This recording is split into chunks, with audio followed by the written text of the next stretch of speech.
रोज संध्याकाळी आईने लावलेल्या निरांजनामुळे हॉलमधल्या संगमरवरी कृष्णाच्या प्रकाशाने भरून राहणाऱ्या महिरपी निळ्या कोनाड्यासारखं चिमणीचं मन पण आईनीच भरून राहिलेलं असायचं. त्यात दुसऱ्या कुणालाच प्रवेश नसायचा. पण बालवर्गात गेल्यानंतरच्या पहिल्या 15 ऑगस्टपासून कुंटेबाई पण गुपचूप तिच्या मनात शिरून त्या मनाचा एक कोपरा धरून ठाण मांडून बसलेल्या होत्या. नमस्कार. स्टुडिओ संजीवनीमध्ये तुम्हा सगळ्यांचं पुन्हा एकदा मनःपूर्वक स्वागत. आज मी तुम्हाला अंजली दिवेकर यांची अनुबंध ही कथा ऐकवणार आहे. आता आपण सुरुवात करू.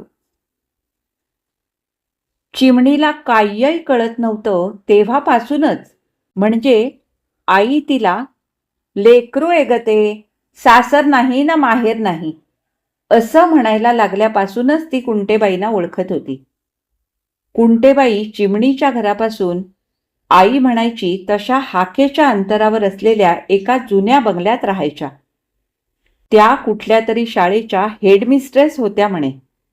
शाळेत जायला लागण्याआधी हेडमिस्ट्रेस म्हणजे काय ते चिमणीला माहीतच नव्हतं, पण सगळे म्हणायचे म्हणून चिमणी त्यांना हेडमिस्ट्रेस समजायची. नंतर जेव्हा ती 5 वर्षांची झाली तेव्हा तिला बालवर्गात घालायला म्हणून आई तिला एका शाळेत घेऊन गेली. त्यावेळी आईचं बोट धरून ती शाळेच्या ऑफिसमध्ये शिरली तेव्हा समोरच्या टेबलापलीकडच्या खुर्चीवर तिला कुंटेबाई बसलेल्या दिसल्या. त्यांना तिथे पाहून चिमणी आश्चर्यचकित झाली होती. चिमणी आणि तिची आई दिसताच कुंटेबाईने हाताने खूण करून आईला समोरच्या खुर्चीवर बसायला सांगितलं. त्या आईकडे बघून हसल्या नव्हत्या. म्हणजे कुणीही कितीही ओळखीचं असलं तरी ते समोर आल्यावर कुंटेबाई कधीच ओळखीचं हसायच्या नाहीत. तोंड होतं तसं नेहमीसारखं ठेवूनच त्या समोरच्या माणसाशी बोलायला सुरुवात करायच्या. तर खुर्चीवर बसल्यानंतर चिमणीची आई म्हणाली, बरं का, मी हिला शाळेत घालायला घेऊन आले. कुंटेबाईंनी बरं असं म्हणता म्हणता चिमणीकडे नुसतं पाहिलं आणि टेबलाच्या ड्रॉवरमधून एक फॉर्म काढून आई समोर ठेवला. आईने तो भरला. चिमणीचं नाव बालवर्गात घातलं गेलं. नंतर घरी जाताना चिमणीने आईला विचारलं की, कुंटेबाई शाळेच्या ऑफिसमध्ये कशा काय बसल्या होत्या ग? तर आई हसत म्हणाली, कशा काय म्हणजे शाळेच्या हेडमिस्ट्रेस आहेत त्या. मग तिला कळलं कुंटेबाई हेडमिस्ट्रेस होत्या म्हणजे काय ते. शाळा सुरू झाल्यानंतर हळूहळू चिमणीला कळलं की शाळेत हेडमिस्ट्रेस बाईंना सगळ्या मुली मोठ्या बाई असंच म्हणतात. वर्गावरच्या मुख्य बाईंना क्लास टीचर बाई असं म्हणतात आणि इतर बाईंना मात्र साध्या बाई म्हणजे हिंदीच्या बाई, मराठीच्या बाई, गणिताच्या बाई वगैरे म्हणतात.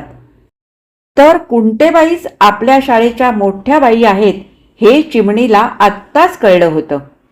कुंटेबाई शाळेत पण घरच्यासारख्या गबाळ्याच यायच्या, पण त्या शाळेत फार कडक म्हणून प्रसिद्ध होत्या. सगळ्या मुली त्यांना फार घाबरत. आगाऊपणा करणाऱ्या मुलींना शिक्षा म्हणून त्या मुलींच्या हातावर फूटपट्टीने खूप जोरात मारायच्या. एकदा एका मुलीला तसं मारताना चिमणीने पाहिलं तेव्हा ती फार टरकली होती. पण ती त्या शाळेत जायला लागली तरी कुंटेबाई तिला काही रोज दिसायच्या पण नाहीत. कारण त्यांची शाळा 2 वेगवेगळ्या बिल्डिंग्समध्ये भरायची. म्हणजे 5वी ते 10वीचे वर्ग मुख्य दगडी शाळेत भरायचे आणि बालवर्ग ते 4थीचे वर्ग मुख्य दगडी शाळेसमोरच्या रस्त्यापलीकडच्या मातीच्या जुन्या शाळेत भरायचे. कारण एकत्र शाळा भरवायला दगडी शाळा पुरत नव्हती म्हणे. त्यामुळे कुंटेबाई चिमणीला कधीच दिसायच्या नाहीत. म्हणजे ती 4थी पास होऊन 5वीत जाईपर्यंत तरी त्या दिसत नव्हत्या. फक्त चिमणी 4थीत गेल्यानंतर एकदा शाळेत कुणीतरी इन्स्पेक्टर आले होते तेव्हा त्यांना घेऊन कुंटेबाई चिमणीच्या वर्गात 5च मिनिटांसाठी येऊन गेल्या होत्या. तेव्हाच तेवढ्या दिसल्या होत्या. कुंटेबाई शाळेत दिसत नसल्या तरी त्या चिमणीच्या घरी कधी कधी यायच्या. कशाला ते तिला माहीत नव्हतं. पण त्या आल्या तरी त्या दुसऱ्या माणसांसारख्या कधी हॉलमधल्या खुर्चीवर बसायच्या नाहीत. त्या उभ्या राहूनच आईशी नाहीतर बाबांशी काहीतरी कामाचं बिमाचं बोलायच्या आणि निघून जायच्या. चिमणी तिथे असली तर त्यांची बोलणी तिला समजायची नाहीत, तरी ती उगीच तिथे घोटाळत उभी असायची. एरवी कुणीही घरी आलं की चिमणीला हटकत असे. काय चिमणे, काय चाललंय, असं म्हणत. कुणी तिच्या गोऱ्या गोबऱ्या मऊ मऊ गालांचा गालगुच्चा घेई, तर कुणी तिला पटकन उचलून कडेवर घेऊन तिची पापी घेत. मंगीची आई आलेली असली की ती चिमणीला म्हणे, चल आमच्या घरी येतीस का आमच्या मंगीशी खेळायला. पण चिमणी आईला सोडून कुठेच जायची नाही आणि तिची त्यांच्या मंगीशी अजून ओळख पण नव्हती. कुंटेबाई मात्र असलं काहीच म्हणायच्या नाहीत. त्या घरी आल्या आणि चिमणी समोर असली तरी त्या तिच्याकडे बघूनही न बघितल्यासारखं करायच्या. चिमणीचं प्रत्येकाच्या दिसण्याकडे आणि बोलण्याकडे बारीक लक्ष असायचं. कुंटेबाई तिला दिसायला फार काय छान वाटायच्या नाहीत. त्या तशा गोऱ्या होत्या, पण त्यांच्या बारीक बारीक डोळ्यांच्या कोपऱ्यात नेहमी चिपडं दिसायची. त्यांच्या जाड जाड ओठांच्या कडेला कायम थुंकी साठलेली असायची. त्यांच्या घोंगडीसारख्या काळ्या पांढऱ्या केसांची बारीकशी वेणी उजव्या खांद्यावरून कायम पुढे आलेली असायची. त्या साडी पण कशी तरीच नेसायच्या, म्हणजे आईसारखी छान नेसायच्या नाहीत. त्यांच्या साडीच्या निऱ्या जरा उंचावर खोचलेल्या असत. त्या पण एकसारख्या नाही, खालीवर खालीवर, आणि त्या निऱ्यांचा बोळा करून तो त्यांनी खोचलेला असायचा. त्यामुळे त्यांची ढेरी पण जास्तच पुढे आल्यासारखी वाटायची आणि त्यांच्या पायांचा जाडजूड भाग पण थोडासा दिसायचा. चिमणीची आई बाहेर जाताना दोन्ही खांद्यावरून नीट पदर घ्यायची, तसा पदर पण त्या घेत नसत. आई घरी कामात असताना पदर खोचायची, तसा पदर खोचूनच त्या बाहेर जात असत. शाळेत नाही तर बाहेर कुठे पण जाताना त्यांच्या उजव्या खांद्यावर एक नेव्ही ब्ल्यू रंगाची शबनम पिशवी कायम अडकवलेली असायची.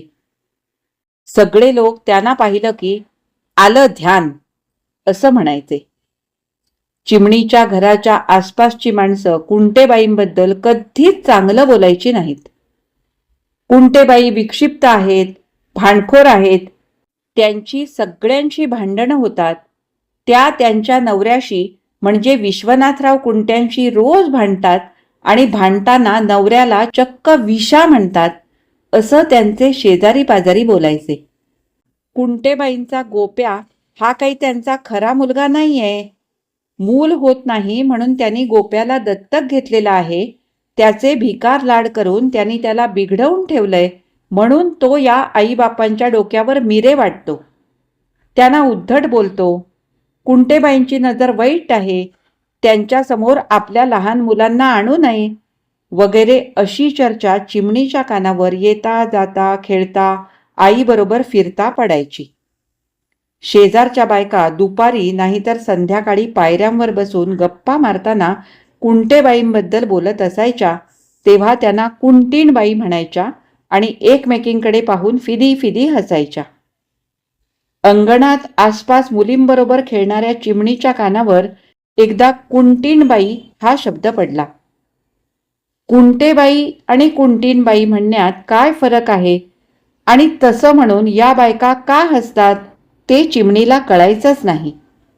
त्यामुळे ज्या दिवशी चिमणीच्या शाळेत इन्स्पेक्शन होतं त्या दिवशी कुंटेबाई मोठ्या बाई असल्यामुळे इन्स्पेक्टरांबरोबर तिच्या वर्गात आल्या होत्या आणि मग काय काय झालं त्याबद्दल घरी आल्यावर आईला सांगताना चिमणी म्हणाली, आई आई, आज आमच्या शाळेत आमच्या वर्गात इन्स्पेक्टर आणि कुंटीणबाई आल्या होत्या. इन्स्पेक्टरांनी आम्हाला एक प्रश्न विचारला तर कुणालाच उत्तर आलं नाही. सगळ्या वर्गात फक्त मलाच उत्तर आलं. मग इन्स्पेक्टर मला शाब्बास म्हणाले. नंतर क्लास टीचर बाईंनी पण मला शाब्बासकी दिली. मग पण आईनी मध्येच चिमणीला एक सटका मारला आणि ती डोळे वटारून राघो भरली. काय म्हणालीस? कुंटीणबाई, कुठून शिकलीस हे? असं म्हणायचं नाही. त्यावर चिमणीने विचारलं, का? सगळ्या बायका म्हणतात की. मग आई आवाज जास्तच चढवून म्हणाली, कुठल्या बायका? आणि तू कशाला मोठ्या बायकांच्या गप्पा ऐकत बसतीस ग? आगाऊ कुठली? ते काही नाही. उलट प्रश्न विचारायचे नाहीत. सांगितलं तेवढं ऐकायचं. आणि याद राख, पुन्हा कुंटीणबाई म्हणालीस तर मार खाशील. शाळेत इन्स्पेक्टरांसमोर फक्त आपल्यालाच उत्तर आलं म्हणून कौतुक करायचं सोडून आई रागावली आणि तिने आपल्याला सटका पण मारला. सगळे म्हणतात म्हणून मी पण कुंटीणबाई म्हटलं म्हणून काय होतं? असं वाटून चिमणी रुसली होती आणि हॉलमधल्या कोपऱ्यातल्या स्टुलावर चढून बराच वेळ तिथेच बसून राहिली होती. पण लोकांचं काहीही असलं तरी आत्ता चौथीत असलेल्या चिमणीला ती बालवर्गात गेल्यानंतरच्या पहिल्या 15 ऑगस्टपासूनच कुंटेबाई आवडायला लागल्या होत्या. म्हणजे गंमतच होती की त्या आपल्याला आवडतात का आणि का आवडतात हे तिला सांगता येत नव्हतं. खरं तर एवढीशी चिमणी वर्गातल्या मुलींच्या, बाईंच्या, कामवाल्या नागाबाईच्या आणि आल्या गेल्यांच्या नकला करण्यात प्रवीण होती. कुंटेबाईंमध्ये तर नकला करण्यासारख्या आणखी खूप गोष्टी होत्या, पण काय की चिमणीने कधीच कुणासमोर त्यांची नक्कल केली नव्हती. एकदा दादा बाहेरून आला आणि ताईला, बंडूला, चिमणीला आणि शंकरला हसून हसून सांगायला लागला की त्यांनी मघाशी कुंटेबाईंना चिडवलं तर त्यांनी चिडून आपला पाय उचलून दादाला दाखवत, हा बघ मुंबईचा आरसा, मुंबईचा आरसा असं म्हटलं. मग सगळे खूप हसले. चिमणीला तर ते खूप आवडलं ग. तिला मज्जाच वाटली होती. तसं पाहिलं तर शाळेत जायला लागण्याच्या आधी चिमणीचं जग फक्त आईमध्येच सामावलेलं होतं. तिच्या डोळ्यांसमोर आईचा चेहरा दिवसा रात्री झोपेत पण तरळत असे. ती आईला कधीच विसरायची नाही. म्हणजे रोज संध्याकाळी आईनी लावलेल्या निरांजनामुळे हॉलमधल्या संगमरवरी कृष्णाच्या प्रकाशाने भरून राहणाऱ्या महिरपी निळ्या कोनाड्यासारखं चिमणीचं मन पण आईनीच भरून राहिलेलं असायचं. त्यात दुसऱ्या कुणालाच प्रवेश नसायचा. पण बालवर्गात गेल्यानंतरच्या पहिल्या 15 ऑगस्टपासून कुंटेबाई पण गुपचूप तिच्या मनात शिरून त्या मनचा एक कोपरा धरून ठाण मांडून बसलेल्या होत्या. तशा त्या तिला रोजच आठवायच्या, लक्षात असायच्या. पण 15 ऑगस्ट आणि 26 जानेवारी म्हटलं की तिच्या डोळ्यांसमोर पहिल्यांदा कुंटेबाईच यायच्या. चिमणीच्या घरात देवाबिवाचं, सणावाराचं अवडंबर कधी नसायचं. सण वार सगळे फक्त खायच्या पदार्थांपुरतेच साजरे व्हायचे. म्हणजे मोठी पूजा मांडणं, अमुक सणाला तमुक देवीची पूजा, आणि आई म्हणायची तसं कर्मकांड केलं जात नसायचं. मोठ्या सणांना दरवेळी नवे कपडे वगैरे पण आई आणत नसायची. पण दरवर्षी 2 वेगळेच सण त्यांच्या घरात साजरे व्हायचे. ते म्हणजे 15 ऑगस्ट आणि 26 जानेवारी. असले सण शेजारी पाजारी कुणाच्याच घरी साजरे व्हायचे नाहीत. चिमणीच्या घरी हे 2 सण नुसते खाण्यापिण्यापुरते नसायचे. या 2 सणासाठी चिमणीच्या कपड्यांकडे विशेष लक्ष दिलं जायचं. दादा आणि ताई आपापल्या कपड्यांचं धुणं, इस्त्री करून आणणं, बूट मोजे वगैरेचं सगळं आपापलं बघत. पण चिमणीच्या कपड्यांची तयारी ताई दादालाच करून द्यावी लागायची. चिमणी लहान होती ना. सगळ्या सणांमध्ये 15 ऑगस्ट आणि 26 जानेवारी हेच सण चिमणीला सगळ्यात जास्त आवडायचे. या दिवशी घरात आणि शाळेत होणाऱ्या कार्यक्रमांमध्ये भाग घेताना तिचं मन उत्साहाने आणि आनंदाने भरून जायचं. हे 2 सण तिला शाळेत जायच्या आधीपासूनच माहीत होते. पण नंतर बालवाडीत असताना 15 ऑगस्ट आणि 26 जानेवारी हे आपल्या भारत देशाचे राष्ट्रीय सण आहेत असं बाईंनी सांगितलं होतं. या दोन्ही सणांच्या दिवशी शाळेत झेंडावंदन, राष्ट्रगीत व्हायचं आणि नंतर प्रभात फेरी निघायची. त्या दिवशी शाळेचा ड्रेस म्हणजे नेव्ही ब्ल्यू रंगाच्या पट्ट्या बाह्यांना आणि खालच्या घेराला लावलेल्या तशाच रंगाची कॉलर लावलेला पांढरा फ्रॉक आणि कॅनव्हासचे पांढरे बूट मोजे घालून दप्तर न घेता फ्रॉकच्या खिशात एक रुमाल ठेवून सकाळी 6:30 वाजता शाळेत उपस्थित राहायचं असे. त्यासाठी चिमणीला घरातून 6 वाजताच निघावं लागायचं. वाटेत मंगी, मिनी आणि जवळच राहणाऱ्या दुसऱ्या मुलींना हाका मारून सगळ्या जमल्या की एकमेकींचे हात धरून सगळ्या जणी चालत शाळेत जायच्या. 7 वाजता झेंडावंदन होत असे. त्याआधी बालवर्ग ते 10वीच्या सगळ्या मुली आपापल्या गटात जाऊन उभ्या राहायच्या. 3 गटांना 3 फुलांची नावं पीटीच्या बाईंनी दिलेली होती. वरच्या वर्गातल्या गटप्रमुख मुली आपापल्या गटातल्या मुलींना 3-3च्या रांगांमध्ये उभं करायच्या आणि मग स्वतः आपापल्या गटासमोर उभ्या राहायच्या. मुलींच्या रांगांकडे तोंड करून शाळेच्या भिंतीजवळ एक टेबल आणि 3 खुर्च्या मांडलेल्या असत. टेबलावर एक तांब्या भांडं ठेवलेलं असे. तिथेच बाजूला असलेल्या चौथऱ्यावरच्या उंच खांबाला खालच्या बाजूला तिरंगी झेंड्याचं मुटकुळं बांधून ठेवलेलं असायचं. सगळ्या मुलींचे डोळे एकीकडे त्या दृश्यावर खिळलेले असायचे आणि दुसरीकडे त्या एकमेकींशी कुजबुजत चुळबुळ करत उभ्या असायच्या. मुलींची कुजबूज वाढत वाढत गलका सुरू झाला की पीटीच्या बाई गळ्यात अडकवलेली शिट्टी वाजवत अचानक कुठून तरी येत. त्यांच्या शिट्टीचा तो कर्कश आवाज ऐकून सगळ्या मुली दचकून एकदम गप्प बसत. पीटीच्या बाईंनी पुन्हा एकदा शिट्टी वाजवून उंच आवाजात सावधान असं म्हटलं की मुली एकदम ताठ उभ्या राहत. नंतर 7 वाजायला 5 मिनिटं कमी असताना मोठ्या बाई म्हणजे कुंटेबाई येत. कुंटेबाईंनी पण इतर बाईंसारखीच पांढरी साडी नेसलेली असे, पण पदर नेहमीप्रमाणे खोचरेला साडी लांडी नेसलेली असायची. सगळ्या बाईंसारखा त्यांनी पण छातीवर डाव्या बाजूला भडक गुलाबी रंगाच्या रिबिनीचा बिल्ला लावलेला असायचा. त्यांच्या घोंगडीसारख्या काळ्या पांढऱ्या केसांची बारीक वेणी उजव्या खांद्यावरून पुढे आलेली असायचीच. शिवाय त्यांच्या खांद्याला नेव्ही ब्ल्यू रंगाची ती शबनम पिशवी पण लटकत असायची, पण त्यांना पाहून चिमणीला खूप आनंद व्हायचा. कुंटेबाई तिथे आलेल्या दिसल्या की शाळेच्या ग्राउंडच्या भिंतीजवळ चिमणीच्या गटाच्याच बाजूला पांढऱ्या साड्या नेसून उभ्या राहिलेल्या सगळ्या बाई एकमेकींकडे बघून काहीतरी कुजबुजायच्या, कुचकट हसायच्या. चिमणीचं त्यांच्याकडे बारीक लक्ष असायचं. एकदा तर कुंटेबाईंना बघून आल्या कुंटीनबाई असं क्लास टीचर बाईंनी म्हटलेलं पण तिने ऐकलं होतं. त्या सगळ्या बाई असं का करतात ते चिमणीला कळायचं नाही. त्यांना पण कुंटेबाई बहुतेक आवडत नाहीत असं तिला वाटायचं, पण देशप्रेमाने भारलेल्या त्या उत्साहाच्या वातावरणात त्याबद्दल विचार करत बसायला तिला जरा सुद्धा वेळ नसायचा.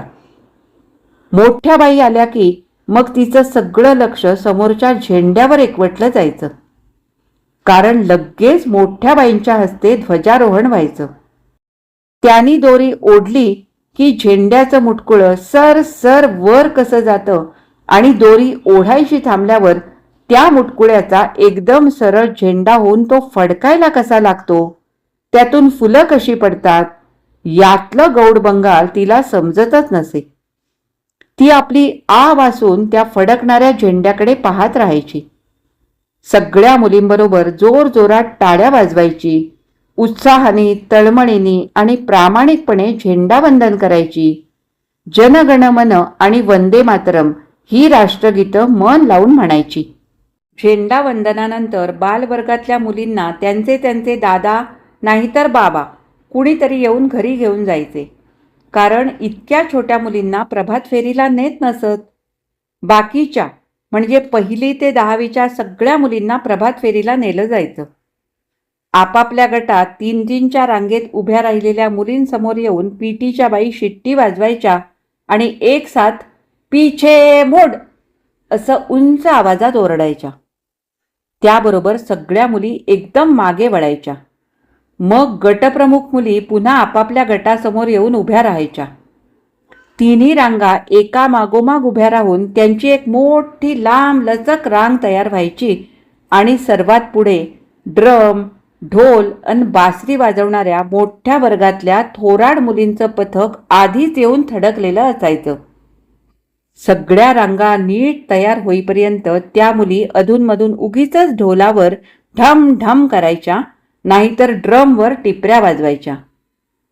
म्हणजे तेव्हा चिमणीला त्या टिपऱ्याच वाटायच्या. प्रत्यक्ष प्रभात फेरीला सुरुवात झाल्यावर तर काय विचारायलाच नको.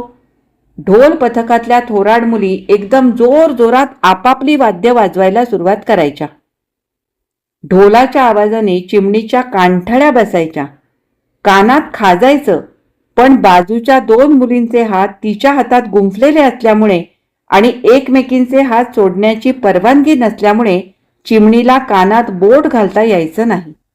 शिवाय ते अंगात उत्साहाचं वारं भरवणारे आणि अंगावर कसल्या तरी वेगळ्याच भावनेचा शहारा आणणारे संपूर्ण गाणं न वाजवता ठराविक 30-30 धून वाजवणारे बासरीचे सूर आणि खाडकन जागं केल्यासारखी ढोलाची ढमढम ऐकत तावातावात लेफ्ट राईट करत गावभर मिरवताना चिमणीचा आनंद गगनात मावायचा नाही. गावातले लोक रस्त्याच्या दोन्ही बाजूंना गर्दी करून मिरवणुका पाहायला उभे असायचे. त्यामुळे आपल्याला फार महत्त्व आलंय असं सगळ्या मुलींना वाटायचं, तसं चिमणीलाही वाटायचं. पण सगळे लोक जास्त करून ढोल पथकाकडेच पाहत असल्याचं चिमणीच्या लक्षात आलं होतं. ढोल पथकालाच विशेष महत्त्व आहे, तर आपण पण वरच्या वर्गात गेल्यावर ढोल वाजवायचा असं चिमणीने पहिलीत असतानाच ठरवून टाकलं होतं. आणखी एक गंमत होती. पहिलीत असताना 15 ऑगस्टच्या दिवशी जे झेंडावंदन झालं तेव्हापासूनच तिचं कुंटेबाईंकडे लक्ष होतं. कारण त्या यावेळी पण मुलींबरोबर प्रभात फेरीला येणार आहेत की नाही हे तिला बघायचं होतं. पण झेंडावंदन संपून जेव्हा प्रभात फेरी सुरू झाली तेव्हापासून तिला कुंटेबाई कुठे दिसल्याच नाहीत. मग ती थोडी घाबरली. आज पहिलीच्या मुलींनाही तहसील कचेरीत नेणार होते ना, त्यामुळे बंडू तिला न्यायला तहसील कचेरीच्या ग्राउंडकडेच येणार होता. पण बालवर्गात असतानाच्या त्या प्रसंगामुळे तिला बंडूचा काही भरवसा वाटत नव्हता. म्हणून तिची नजर कुंटेबाईंना शोधत भिरभिरत होती. पण तिच्या आजूबाजूला फक्त पीटीच्या बाई, मराठीच्या बाई आणि वरच्या वर्गांना शिकवणाऱ्या कुणीतरी 2 बाईच दिसत होत्या. मग चिमणीच्या काळजात थोडं लकलकलं होतं. पण जरा वेळाने मिरवणुकीच्या बाजूने वाट काढत एक जीप हळूहळू पुढे गेली होती. त्या जीपमध्ये बसलेल्या कुंटेबाई तिला दिसल्या होत्या आणि तिचा जीव भांड्यात पडला होता. 15 ऑगस्ट आणि 26 जानेवारीच्या प्रभात फेरीच्या मिरवणुका निघाल्यानंतर त्या तासाभराने तहसील कचेरीच्या ग्राउंडवर यायच्या. तिथे गावातल्या इतर सगळ्या शाळांच्या मुलामुलींच्या रांगा पण आलेल्या असायच्या. सगळ्यांच्या ढोल पथकांच्या वाद्यांचा आवाज ग्राउंडवर आल्यावर बंद होई, पण स्टेजवरून सिनेमातली देशभक्तीपर गाणी ढणढण आवाजात ऐकू येत असायची. म्हणजे ती गाणी अमुक तमुक सिनेमातली आहेत असं ताई, दादा नाहीतर मंगीकडून चिमणीला कळायचं. तरी ती गाणी ऐकताना चिमणीला स्फूर्ती आल्यासारखं वाटायचं. तिथे चिमणीची नजर सगळीकडे भिरभिरायची. वर दोऱ्यांवर लावलेल्या रंगीबेरंगी पताका, दूर अंतरावरचं भलं मोठं स्टेज, त्याच्या रंगीत झालरी, स्टेजच्या दोन्ही बाजूंना लावलेले धोत्र्याच्या फुलासारखे दिसणारे 2 मोठे लाऊडस्पीकर, स्टेजवरच्या माईकजवळ तोंड नेऊन मायकेस्टिंग मायकेस्टिंग असं काहीतरी बडबडत असलेला माणूस, हे सगळं टाचा उंचावून आणि मान वर कर करून ती मोठ्या मोठ्या डोळ्यांनी बघत असताना अचानक 4-5 माणसं भरभर चालत येऊन स्टेजवर चढत.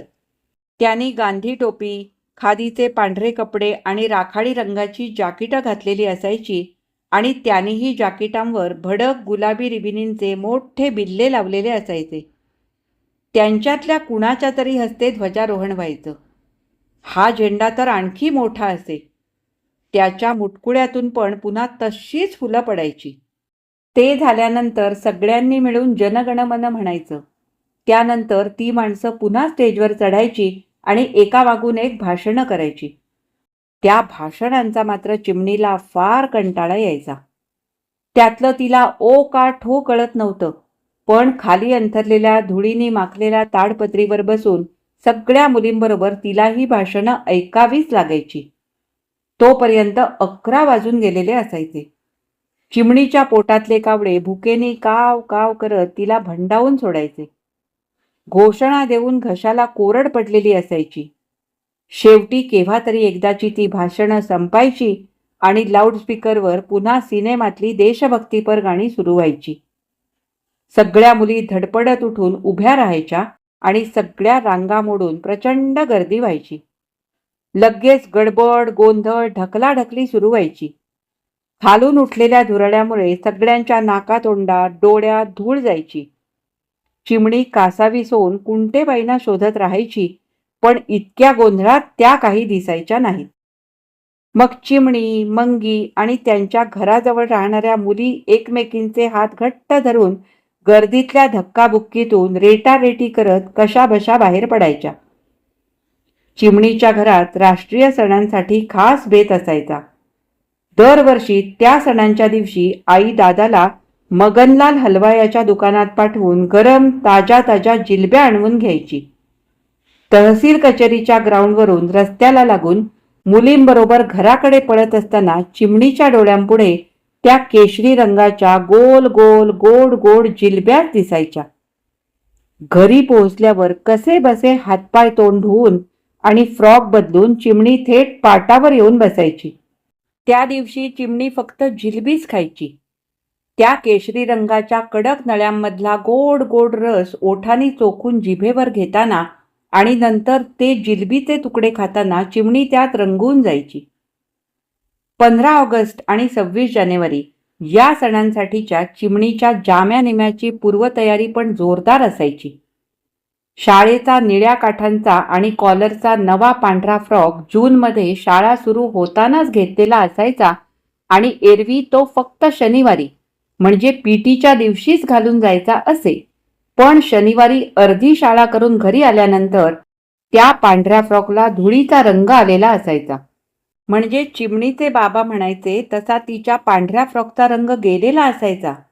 पण दर रविवारी आईनी सोडा आणि शेवेसारख्या दिसणाऱ्या साबणाचा पिवळा खीस गरम पाण्यात घालून त्यात बुडवून ठेवलेला नागाबाईंनी पुन्हा पिवळ्या साबणाच्या वडीने घासून आपटून धोपटून धुतलेला आणि ताईनी घरी कोळशाच्या इस्त्रीने इस्त्री करून ठेवलेला फ्रॉक घालून पुढच्या शनिवारी चिमणी शाळेला जायची. राष्ट्रीय सणांसाठी मात्र खास पद्धत होती.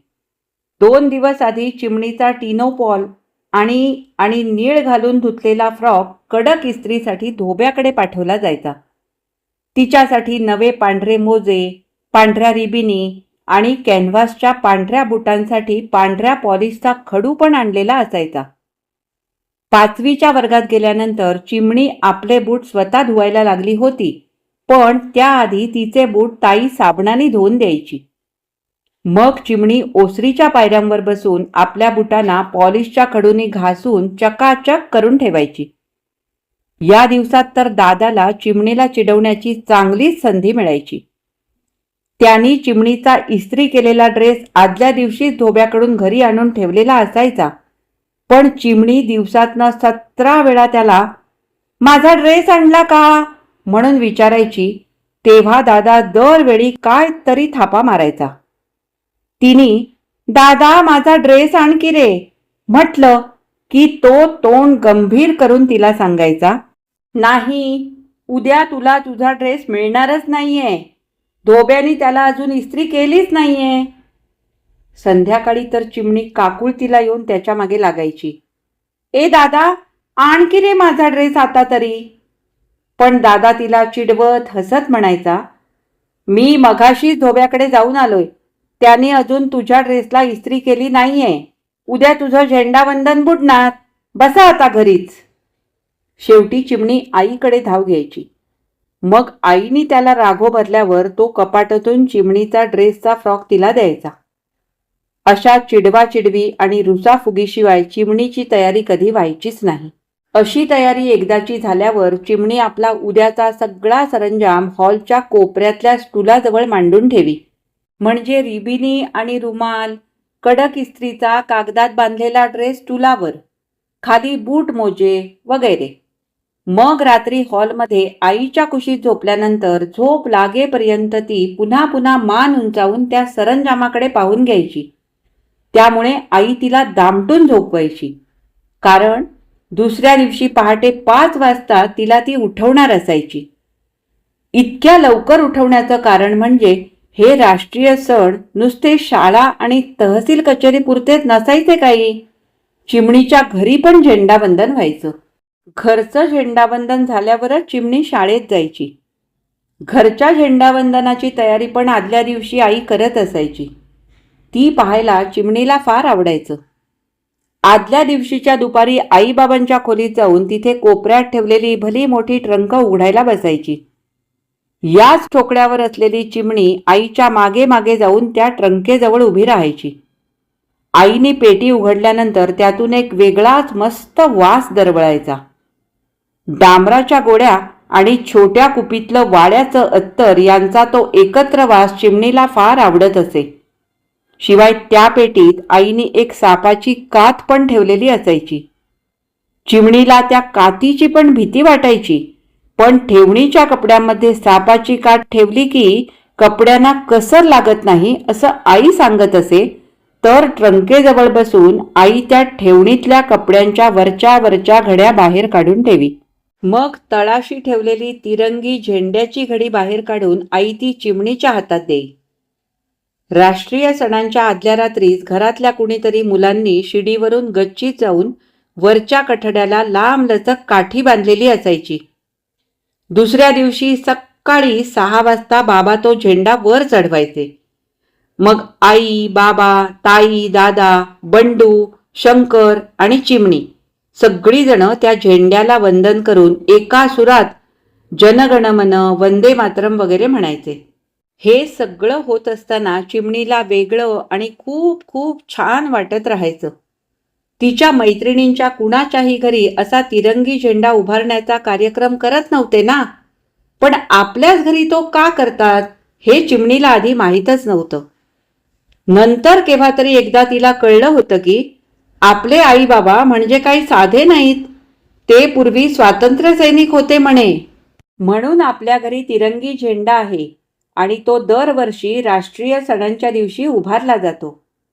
हे कळल्यापासून तर चिमणीला झेंडावंदन करताना वेगळं आणि छान छान वाटण्याबरोबरच अभिमान पण वाटायला लागला होता. आणि या दोन्ही सणांच्या धामधुमीत, जोशात, उत्साहात अन आनंदाच्या लहरीमध्ये तिच्या आईने भरलेल्या निळ्या कृष्ण कोनाड्यासारख्या प्रकाशमय मनाचा कोपरा धरून बसलेल्या कुंटेबाई पण सामील असायच्या. तिच्या त्यांच्यातल्या त्या अबोध नात्याची माहिती आईला पण नव्हती. ती तिला सांगावी असं चिमणीला कधी वाटलं नव्हतं. एवढंच काय, कुंटेबाईंनाच त्याचा पत्ता नव्हता तर? चिमणीला मात्र तो दिवस जसाच्या तसा आठवायचा. ती शाळेच्या बालवर्गात 5व्या वर्षी जायला लागली. त्यानंतर 2 महिन्यांनीच 15 ऑगस्टचा राष्ट्रीय सण होता. त्याच्या आदल्या दिवशी बाईंनी बालवर्गातल्या पण मुलींना दुसऱ्या दिवशी सकाळी 6:30 वाजता शाळेचा ड्रेस आणि पांढरे बूट मोजे घालून झेंडावंदनाला यायला सांगितलेलं होतं. झेंडावंदन म्हणजे काय ते चिमणीला आधीपासूनच माहिती होतं ना. त्यामुळे बाईंनी सांगितलं तेव्हाच ती उठून उभी राहून आनंदाने म्हणाली होती की, हो बाई, आमच्या घरी पण करतात झेंडावंदन. पण बाईंनी तिला बरं असं म्हणून खाली बसायला सांगितलं होतं आणि नंतर आपल्या राष्ट्रीय सणांची माहिती मुलींना सांगितली होती. दुसऱ्या दिवशी आईनी दादाताईबरोबर चिमणीला पण लवकर उठवून आंघोळ घातली होती.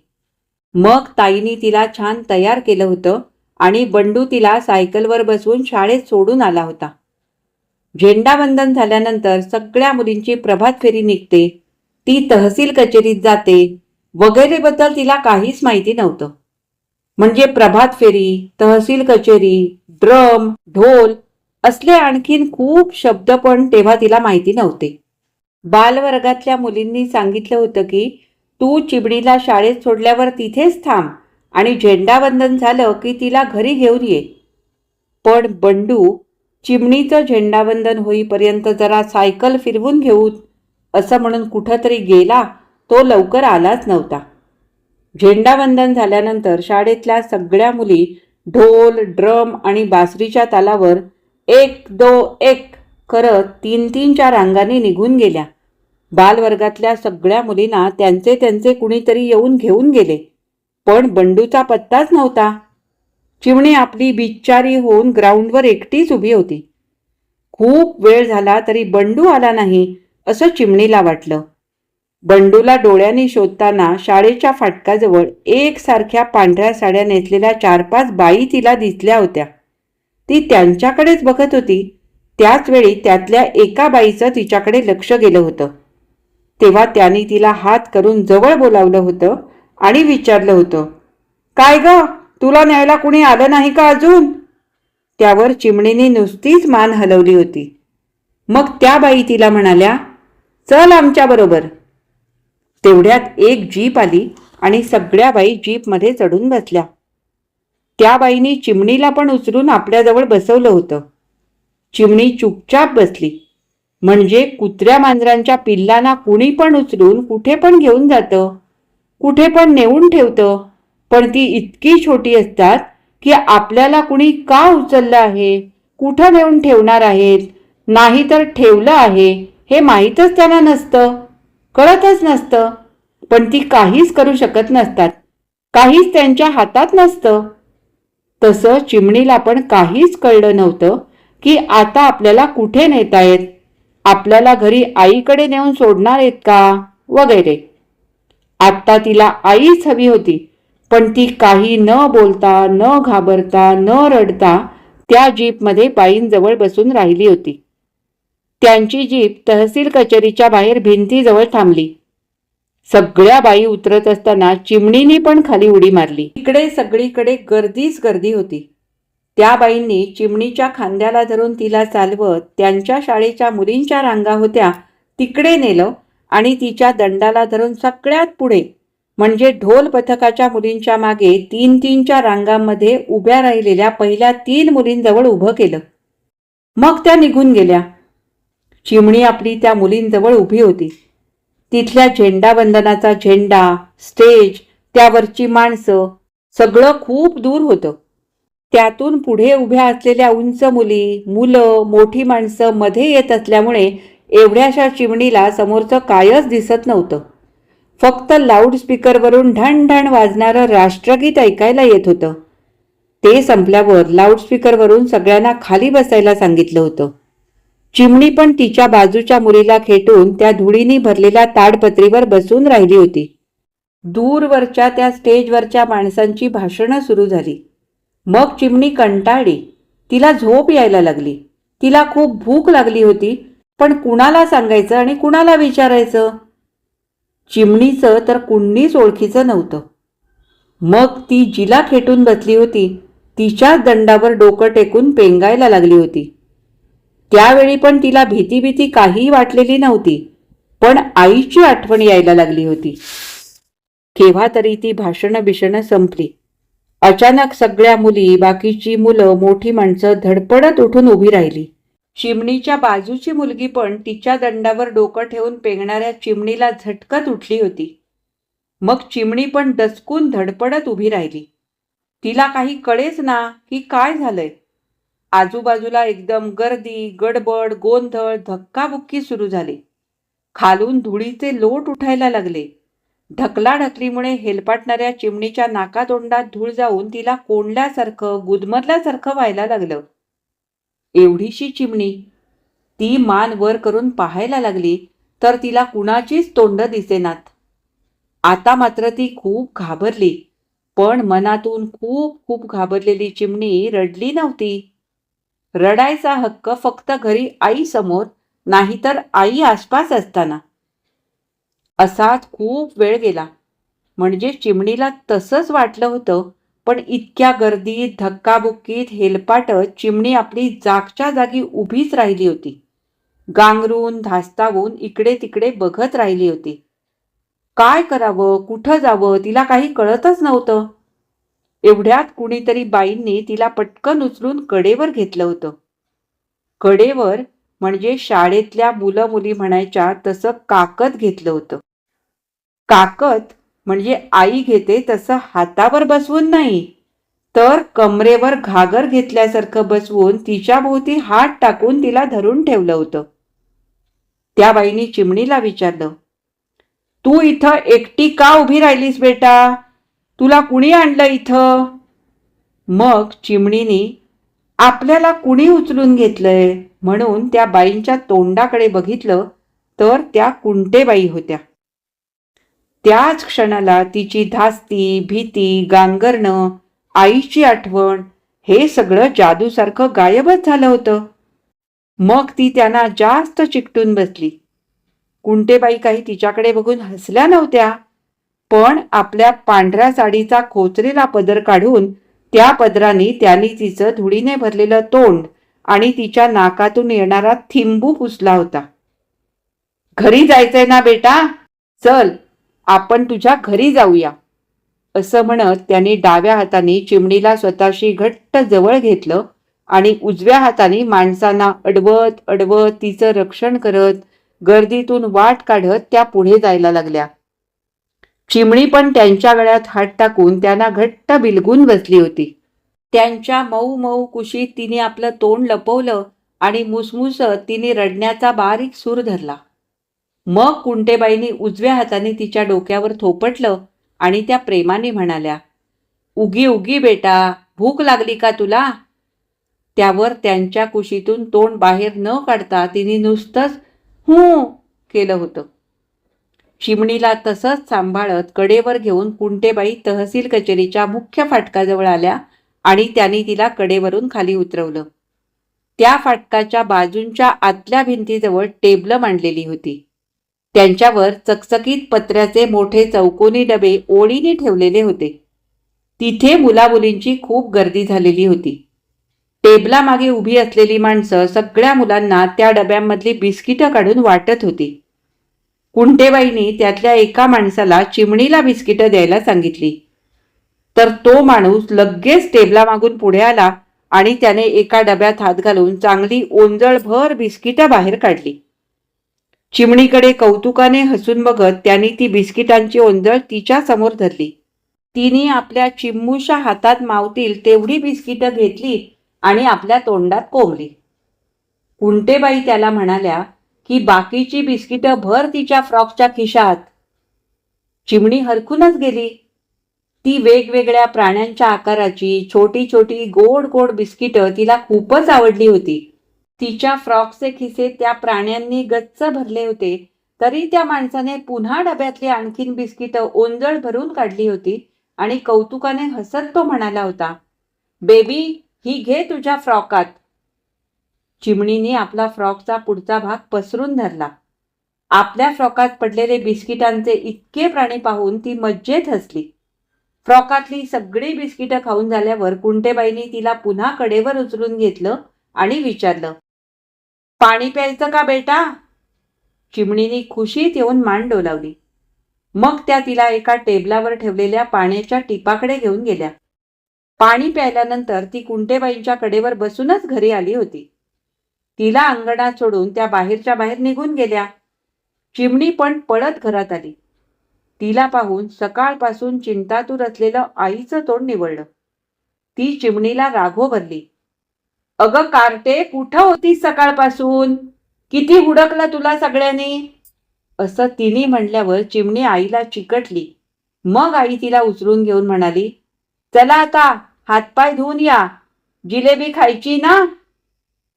पण चिमणी आपली वेगळ्याच तंद्रीत. जिलेबीची तर तिला आठवण पण आली नव्हती आणि सकाळपासून काय काय घडलं ते आईला सांगायचं असतं असं काही तिला माहीतच नव्हतं आणि सांगावं असं वाटलं पण नव्हतं.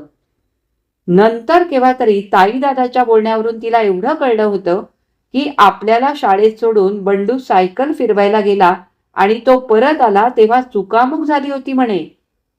तो हात हलवत घरी परत आला होता. आई त्याला राघव भरली होती. तिने त्याला पुन्हा आपल्याला हुडकायला तहसील कचेरीकडे पिटाळलं होतं.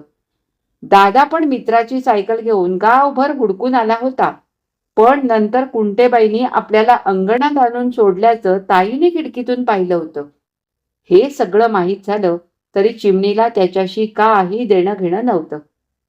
घरी आल्यावर आई आपल्याला पण रागो भरल्याने पण तिला रडू आलं नव्हतं. आपण कुंटेबाईंच्या कडेवर त्यांना घट्ट चिकटून बसलो होतो. त्यांच्या कुशीत तोंड लपवून रडलो होतो. त्यांनी त्यांच्या पदराने आपला थिंबू पुसला होता. आपली पापी घेतली होती. आपलं डोकं कुशीत घेऊन आपल्याला थोपटलं होतं. इतकी मस्त बिस्किटं खायला घातली होती. हेच तिला अजून पण आठवत होतं. त्याचीच तंद्री तिला लागली होती. तिच्या डोळ्यांसमोरून कुंटेबाई हलतच नव्हत्या. त्या दिवसापासून चिमणीच्या मनामध्ये एक गंमतच झाली होती. रोज संध्याकाळी आईने लावलेल्या निरांजनामुळे हॉलमधल्या संगमरवरी कृष्णाच्या प्रकाशाने भरून राहणाऱ्या महिरपी निळ्या कोनाड्यासारख्या आईनेच केवळ भरून राहिलेल्या तिच्या प्रकाशमय मनात कुंटेबाई पण शिरून त्या मनाचा एक कोपरा धरून ठाण मांडून बसल्या होत्या आणि हे आईला पण माहीत नव्हतं. ही कथा इथेच संपली. आज मी वाचलेली अंजली दिवेकर यांची अनुबंध ही कथा तुम्हाला कशी वाटली हे मला कमेंट करून अवश्य कळवा. आवडली असेल तर लाईक करा, जास्तीत जास्त शेअर करा आणि जर तुम्ही माझ्या चॅनलवर नवीन असाल तर चॅनलला सबस्क्राईब करून सोबतचं बेल आयकॉन दाबायला अजिबात विसरू नका. आता आपण पुन्हा भेटू अशाच एखाद्या छानशा कथा वाचनासाठी. तोपर्यंत मी तुमचा निरोप घेते. धन्यवाद.